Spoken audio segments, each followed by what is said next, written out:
Imagine John is an individual taxpayer. He engages in a transaction and pays tax to the ATO.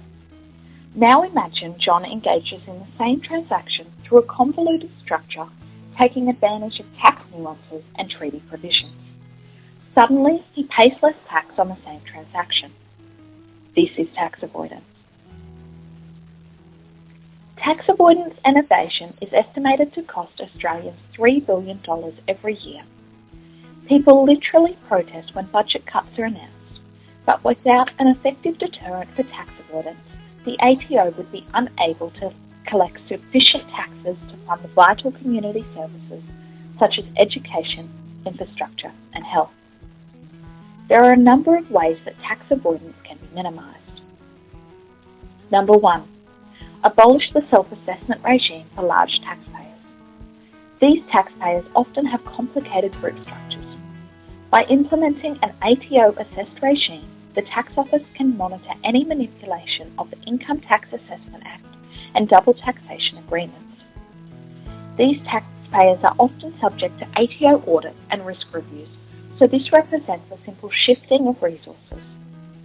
Small and medium taxpayers should remain on a self-assessment and audit regime as the monetary risk is lower.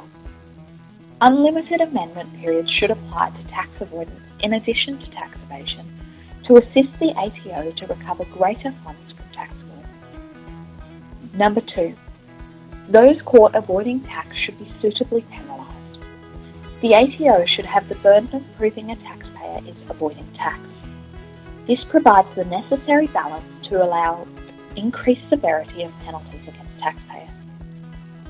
With a stricter burden of proof, those involved in tax avoidance should be subject to 2 additional penalties. Number 1. Recharacterisation of the arrangement.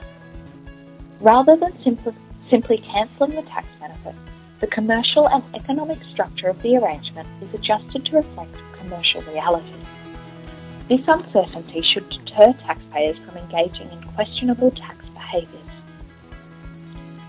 Number 2. Criminal penalties, including larger fines and jail time. Tax avoidance costs Australians billions each year. The existing penalties do not adequately deter taxpayers from attempting to avoid tax. Harsher and criminal penalties reinforce the severity of tax avoidance and would prevent many taxpayers from trying to manipulate the Australian tax system. It should be noted that normal commercial arrangements that result in a tax benefit that has not been aggressively pursued should be excluded from the new anti-avoidance regime.